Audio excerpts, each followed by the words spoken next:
Күндүн өзөктүү окуялары менен тааныштырып, ынтымак телеканалында кабарлар маалымат программасы. Студияда кызматта мен Айжамал Жобай кызы. Саламатсыздарбы?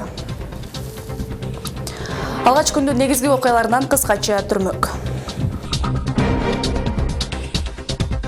Тажик-Кытай чегинде болгон жердин силкинүүсү Ош облусунда да сезилди. Бишкекте бет капчан 2 адам дүкөндү тоноп кетти. Алардын бул аракети тасмага түшүп калган. Тажиктер Аксай айылынын башчысына кол салды. Ош шаарындагы экологияны бузган 267 чарбалык субъектилер бар экендиги аныкталды. Алардан чыккан зыяндуу түтүндөн кантип арылабыз? Жалал-Абадта энелер тынчтык элчиси аталышындагы эл аралык көргөзмө уюштурулуп, ага Өзбекстандан ишкер айымдар келишти.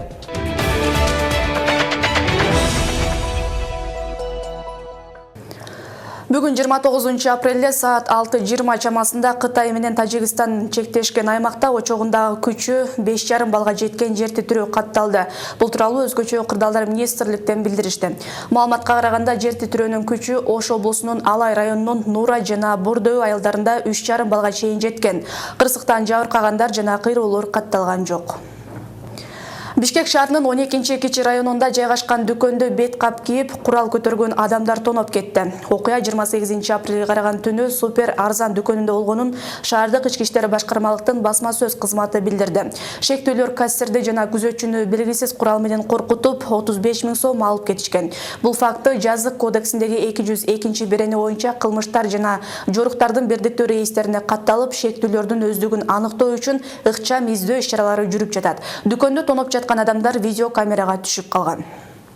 Өзгөчө кырдаалдар министрлиги шашылыш билдирүү таратты. 30 жана 2-3 май күндөрү туруксуз аба ырайы күтүлөт. Мезгил менен жаан жаап, бийик тоолуу райондордо кар жаашы, тоо этектеринде жаан-чачын каттуу жаашы мүмкүн. Батыштан соккон шамалдын ылдамдыгы секундасына 4-9 метрден, кээ бир райондордо шамалдын ылдамдыгы секундасына 15-20 метрге чейин жетиши күтүлөт. Абанын температурасы бир аз төмөндөйт. Мындай туруксуз аба ырайы айыл чарба иштерин, унаа, энергетика жана коммуналдык кызматтардын ишин жана жайыттарда малды кармоону кыйындатат. Кече 28 апрелде Баткен районунун Аксай айылында айыл башчы Эркен Жолчуевдин Hyundai Porter үлгүсүндөгү унаасын тажик жарандары таш менен уруп, алдыңкы терезесин сындырып салышты. Бул тууралуу Турмуш басылмасы жазып чыкты. Маалыматка караганда айыл башчы унаасына мал салып алып, жайлоого кетип бара жаткан. Башка Hyundai Porter менен бара жаткан тажик жарандары анын унаасын таш менен урушкан. Ал малын таштап келгенче окуяны уккан адамдар топтолгон. Бирок милиция кызматкерлери менен чек ырачылар тажик тараптын чеграчыларын милициясын чакырып сүйлөшүүлөрдү жүргүздү. Натыйжада айыл башчынын унаасын талкалагандыгы үчүн тажик тарап 14 000 сом акча төлөп берди. Тажик тараптын милициясы унааны таш менен урган адамга кылмыш иш козголгондугун билдирди. Учурда Аксай айылында абал туруктуу. Бул арада Баткен Согди кызматташтыгы жаңы нукта өнүктүрүү боюнча чоң аларкеттерге жол ачылды. Бул тууралуу Баткен облусу менен Тажикстандын Согди облусунун делегациясынын жолугушуусунда айтылды. Эки тараптуу жолугушууда мындан сырткары чек арадагы коомдук коопсуздукту камсыздоо, айыл чарба продукцияларын кайра иштетүү, курулуш материалдарын чыгаруу боюнча жана ишке ашыруунун үстүндө макулдашуулар болду. 2018-2020 жылдардагы эки тараптуу кызматташуу планынын негизинде өткөн жолугушууда дагы кандай келишимдер айтылды? Кийинки материал. Кыргызстан менен Тажикстандын чек арасы 970 чакырым болсо, анын 520 чакырымы эки тараптуу аныкталып, 450 чакырымы тактала элек. Эки тараптын такталбаган эң талаштуу аймактары Баткен облусу менен Тажикстандын Согди облусунда жайгашкан. Аталган облустун чек аралаш аймактарында чыр байма-бай катталып, талаш тартыштардын келип чыгышы кыл үстүндө турат. Андыктан эки улуттун алакасын жакшыртуу, ынтымакка чакыруу, кызматташтыкты жандантуу үчүн эки облустун бийлик өкүлдөрү жолугушуу өткөрүштү. Те мероприятия, которые намечены на данном плане сотрудничества, мы алыскы туугандан жакынкы кошуна артык дегендей биз түбөлүктүү кошуна элбиз. Келечек муунга элибиздин кылымдарды карткан достугун, алакасын татыктуу өткөрүп берүү парызыбызды ыйык сактап, кыргыз-тажик элинин биримдиги үчүн жандуу иш алып барабыз. Кызматташууну жаңы нукка өнүктүрөбүз. на отрадно, что по вашей информации на сегодняшний день наши близкие соседи. Жолугушуу Баткен облусунун Лейлек районунун аймагында өтүп, ага Тажикстан Республикасынын Сагдия облусунун аткаруу бийлигинин төрагасы Раджобуй Ахмадзода жана күч түзүмдөрүнүн жетекчилери, аксакалдар, жаштардан атайын өкүлдөрүнөн түзүлгөн делегация келишти. Өкмөттүн Баткен облусундагы ыйгарым укуктуу өкүлү Акрам Мадымаров алгачкы жолу тажик делегациясы менен жолугушуп жаткандыктан, коноктор жаңы кызмат орду менен куттуктап, тыгыз кызматташтыкта иштешүүгө даяр экендиктерин билдиришти. Алгач эле Баткен облусунун жетекчиси Акрам Мадымаровдун жаңы кызмат орду менен куттуктайбыз. Буга чейин эки элдин ортосунда кызматташтык болуп келген болсо, мындан ары да даярбыз. Эки элдин биримдиги, ынтымакта жашоосу үчүн кызматташтыкты мындан да бекемдеп биргеликте иш алып барабыз. Жана Сагдия элинин атынан ишиңизге ийгиликтерди каалаймын. Баткен облусу менен Сагдия облусунун ишкерлери менен өткөн бир катар жумушчу жолугушуулардагы айыл чарба продукцияларын кайра иштетүү, курулуш материалдарын чыгаруу боюнча макулдашууларды ишке ашыруунун үстүндө кызматташууну улантуу боюнча макулдашылды. Ошондой эле эки тарап чек аралаш аймактарда жаралып жаткан көйгөйлөрдүн алдын алуу, чыр-чатактарды болдурбоо маселелерин жергиликтүү деңгээлде чечүүгө жетишүү керектигин баса белгилешти. Абдан көп улуттар жашайды. Аларды иште биз тажиктар. Жолугушуу кызматташтык биз үчүн маанилүү. Анткени улут маселеси бизде бар. Биздин айыл өкмөттө эле тажик, кыргыз, орус, татар улуттары жашашат. Улуттар аралык ынтымакты чыңдоодо мындай иш-чараларда чоң роль ойнойт. Айыл өкмөтүбүздө 4 тажик тилдүү мектеп бар. Мына окуп бүтүп, өз мекенибизге кызмат кылып жатабыз. Тынчтык менен ынтымак болсун. Ал эми чек арада катталган акыркы окуяларга объективдүү баа берүү үчүн эки тараптын күч түзүмдөрү биргелешип, тыгыз кызматташтыкта иш алып баруусу боюнча тапшырмалар коюлду. Чек аралаш облусунун башчылары маданий, спорттук жана башка багыттагы иш-чараларга өзгөчө маани берүү жана эки элдин ынтымагын, алакасын бекемдөөгө багытталган мындай иш-чараларды өзгөчө чек аралаш аймактарда чыр-чатак көп катталып жаткан айылдарга өткөрүү боюнча пикирлерин колдошту. Фируза Аскарбек кызы, Жыргал Абдыжалил уулу, Ынтымак, Баткен облусу. Ош шаарындагы экологияны бузган 267 чарбалык субъектлер бар экендиги аныкталды. Алардын көпчүлүгү көмүр пайдаланышат. Мындан сырткары Жапалак айыл аймагындагы жашоочуларга кедергисин тийгизген темир иштетип чыгаруучу ишканада экологиялык кыйроолорго дуушар кылууда. Ош шаарында таза абаны коргоо, экологияны сактоого арналган жогорку кеңештин депутаттык топ да катышты. Ош шаарындагы абанын булганышына кандай факторлор таасирин тийгизип жатат? Кийинки материалда сөз болот. Бул цехта күнү түн жумуш тынчыбайт. Жарандарга жумуш орду түзүлгөнү менен мындан чыккан уулуу заттар биринчи жыл эмес 3 жылдан бери жашоочуларга залакасын тийгизип келет. Ишканада 50ге жакын жумушчу иштейт. Арматураны кайра иштетип чыгаруучу цех өз ишин 2016-жылы баштаган. Темир тезектерди кайра иштеп чыгаруучу бул ишканага жакын Жапалак айыл өкмөтүнө караштуу 5 айыл жайгашкан. Аба булганышынан улам тургундар буга чейин кайрылбаган жери калган эмес. Бизге сөз беришкен, моорусун көтөрөбүз, фильтр коебуз депчи. Көрсөңөр, мына өзүңөр көрүп турасыңар, түтүнү моорусунан чыкпастан эле башка жагына чыгып атат. 200 литрдик бочкадан эле улап коюп коюшуптур. Показухагачы. Уже бизге биринчи ачылганда эле дарактар курай баштаган да. Мына каналдын үстүнө ар жагы бүт айыл. Эл жашайт. Анан кийин келгенибизде болуптур. Фильтр койдурабыз деп, неме кылып 3-4 күн жаап, ошондон бери фильтр коюшпайт. Жана көрдүңөргө акыбалына. Ошол акыбалды иштетет. Анан баягы жердеги бөлүнгөн суулар, отход суулар каналга түшөт. Труба менен каналдын эң тагынан чыгарып. 2018-жылы бир айга токтогон ишкана кайрадан ишин уланткан. Буга чейин ишканага жакын жайгашкан жерде акырчы кир төгүүчү полигон да бар болгон. Бирок санитардык коргонуу зонасын эсепке албай, ал жерге Жапалак айыл өкмөтү чек алуу үй куруулар башталган деп белгилешет адистер. Бүгүнкү күндө толук кандуу ал жердеги Жапалактагы арматура чыгаруучу цехи толук кандуу иштеп атат. Себеби биз жакында эле ушул бир арыздын Ош шаардык прокуратурасынын эмесинин негизинде, каттын негизинде текшерип предписание бердик. Бирок биз текшерген убакта ошол баягы атмосфералык абага чыгаруучу зыяндуу заттарды кармап калуучу фильтрлер орнотулуптур. Ошто бүгүнкү экологиялык абал, абанын булганысы тууралуу жыйын өттү. Ага демилгелүү топтор, жогорку кеңештин депутаттары, экологдор катышышты. Жыйында абанын булгануусуна кандай факторлордун таасир тийгизип жаткандыгы тууралуу сөз болду. Глобалдык маселеге айланган экологиянын бузулуусу Кыргызстанда да өз таасирин тийгизип жатат. Бир жыл аралыгында дүйнө жүзүндө 7 миллион адам абанын булганышынан жабыркаган. Ал арада Ошту жашыл зонага айландырууда абаны таза сактап калуу максатында жашыл ийне жалбырактуу көчөттөрдү эгүү зарылчылыгы айтылды. Жергиликтүү башкаруу органдары, райондук, бирок ошо Ош шаардык мэриясы менен биргеликте иш-чаралар түзүлүп, ушул тескери басымды азайтуу боюнча бир катар иш-чаралар түзүлүп аткарылып атат десек болот. Ош шаарындагы абаны булгоодо негизги фактор бул сырттан келген сапаты жана акчасы башка өлкөлөр үчүн арзанделген автоунаалардын Кыргызстанга киргизилгени. Ош шаарынын ичинде эле 100 000 автоунаа каттаса, башка шаар аймактардан кирген автоунаалардын саны 200 000ге чукул экени айтылып келет. Бирок алардын абага тийгизген терс таасири буга чейин көйгөйлүү маселе катары айтылган эмес. Бизге аябай эски жылдардагы чыгарылган автомашиналар келип атпайбы? Ошолор абдан терс ошол веществолорду чыгарып, түтүндөн адам ден соолугуна зыян маселелер келип чыгып атат да.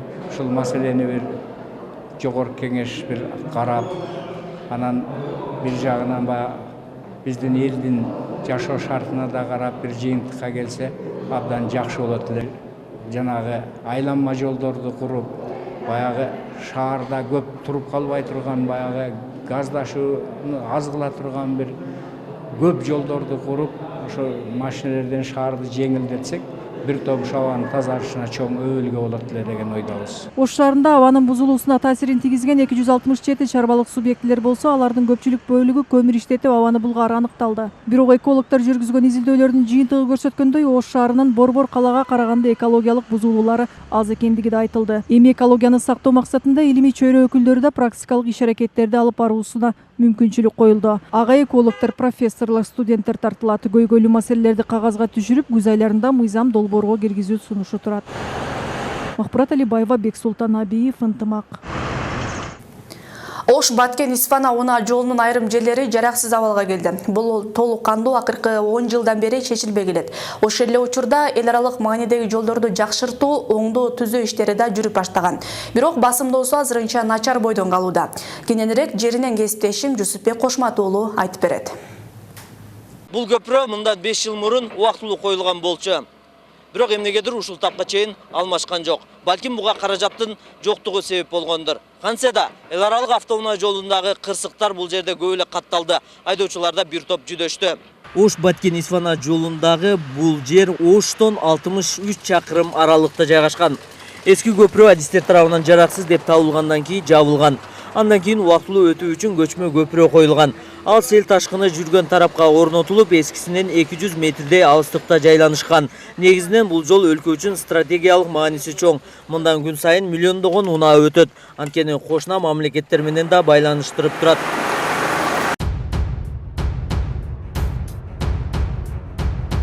Бул темир көпүрө көпчүлүк айдоочуларды жүдөттү.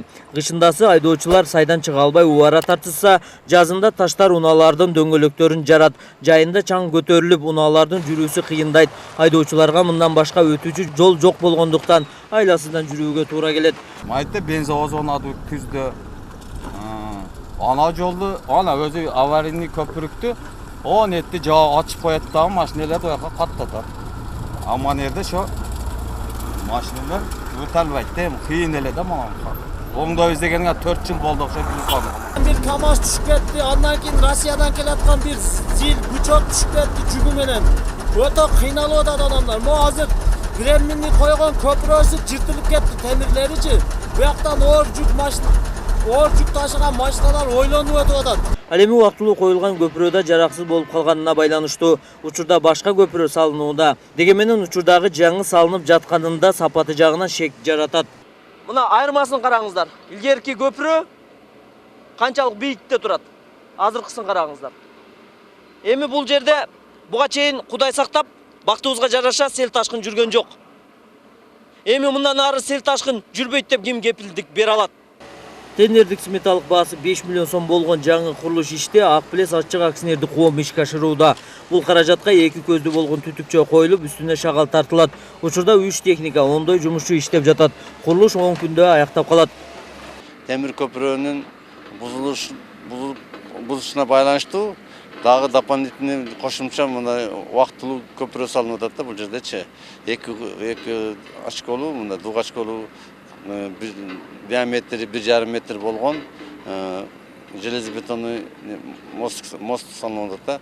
Бул деген ошол темир көпүрөнүн сакталышына жаңы жолдун качан убактылуу жол кыймылынын тоскоолсуз өтүшүнө байланыштуу курулуп атат ушулчу. Гравийный покрытие менен кала берет ушул бойдончу. Транспорт жана жолдор министрлигинин маалыматына ылайык, Ош Баткен Исфана Уна жолунун 28 чакырымынан 75 чакырымга чейинки бөлүгү оңдоого муктаж. Ошондой эле бул жылы чертеждорду жана тендердик документтер даярдалып бүтсө, подрядчикти тандап алуу процедуралары башталат. Андан кийин курулуш жумуштары 2020-жылда баштоо пландаштырылууда. Жүсүпбек Кошмат уулу, Нурсултан Абдыкерим уулу, ынтымак. Жалал-Абадта энелер тынчтык элчиси аталышындагы эл аралык көргөзмө уюштурулууда. Ага Өзбекистандан ишкер айымдар келишти. Жарманке кыргыз-өзбек достугун бекемдөө жана ишкер айымдарды колдоо максатында уюштурулууда. Анда кыргыз тараптан өндүргөн продукциялары да көрсөтүлөт. Мындан сырткары иш-чаранын алкагында эки тараптын чыгармачыл инсандары концерттик программада тартуулашмакчы. Кененирээк кийинки материал. Өзбекстандын Андижан облусу жана Ташкенттен келген делегацияны Нуукендеги маданият өткөрүү бекетинен салтанаттуу тосуп алышты. Анда сөз сүйлөгөн Андижан облус башчысынын орун басары Кыргызстан менен Өзбекстандын карым-катнашы күн санап өсүп жатканын баса белгиледи. Өзбекстан ва Кыргызстан давлаттары ортосунда хакыйкый тынчтыкты орнашышына juda katta hissa bo'lib qo'shilishiga ishonamiz.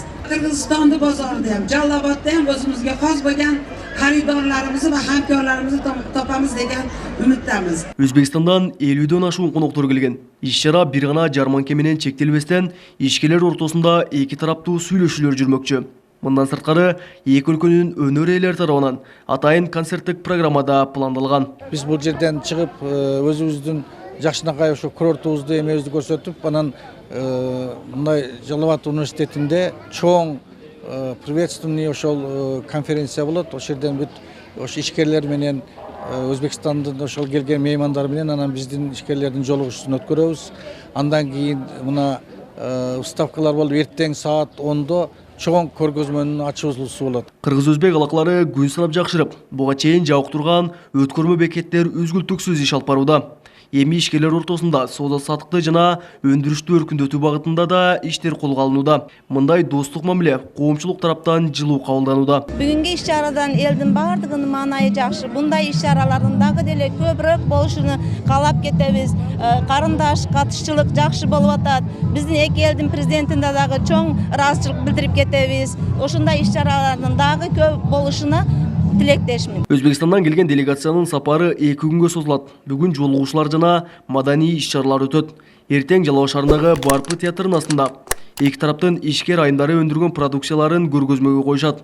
Эске салсак, жакында эле Алапка районунан атайын делегация Наманган облусунун Касансай районуна 2 күндүк иш сапар менен барып келишкен. Кабылбек Көчкөнбай уулу, Тынчбек Долдаев, Жалал Абад облусу.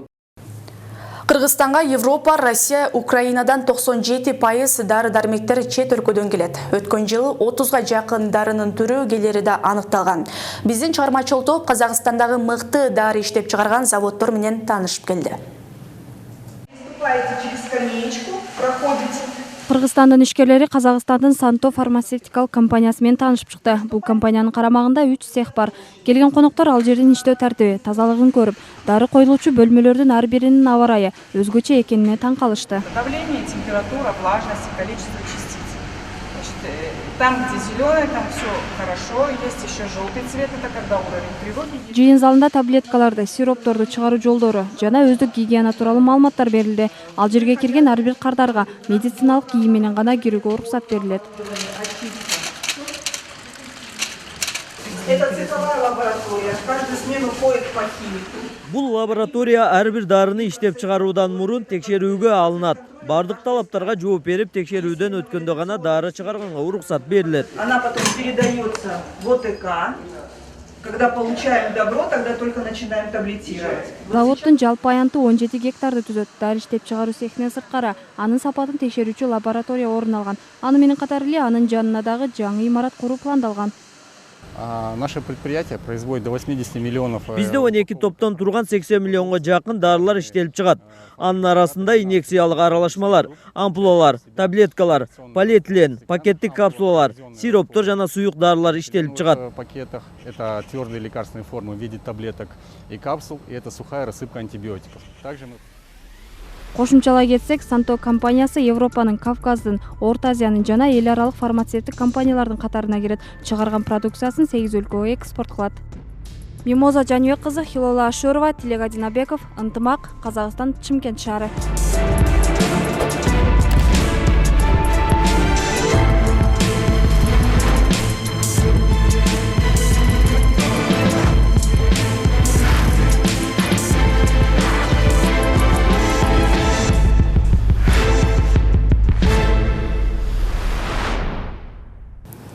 Быйылкы Ороз айынын так күнү 4-майда белгилүү болот. Бул тууралуу муфтияттан билдиришти. Маалыматка караганда Кыргызстан мусулмандарынын аалымдар кеңешинин жыйыны болуп, анда Ороз айынын башталышы деп болжолдуу түрдө 6-майды белгилешти. Бирок айырма болушу ыктымал. Айдын жаңырышына жараша бир күнгө айырма болушу мүмкүн. Мусулмандардын дин башкармалыгы Ороз айынын башталышы тууралуу акыркы жообун 4-майда билдирип, расмий түрдө жарыялайт. Bir адамдан bir китеп долбоору Кара Суу районунун Телман айылындагы Телман орто мектебинде старт алды. Аны аталган мектептин 2017-жылы аяктаган бүтүрүүчүлөрү демилгеледи. Мектептердеги китеп жетишсиздигин жоюу менен бирге окуучуларды китеп окууга үндөө максатында уюштурулган. Ага түрдүү жанрдагы топтогон китептер алынып келген. Бул долбоорду Кыргызстандын бардык аймактарында уюштурабыз дешет активист жаштар. Алдыда дагы көп пландарды аткарууга бел байлашууда. Китеп жетишсиздигин бул долбоор аз да болсо жоюуга жардам берет дешет.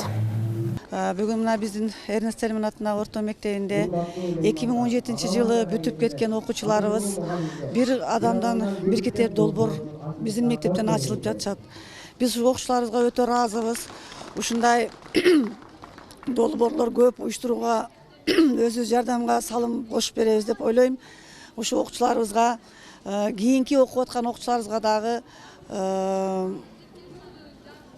үлгү болот деп ойлойбуз.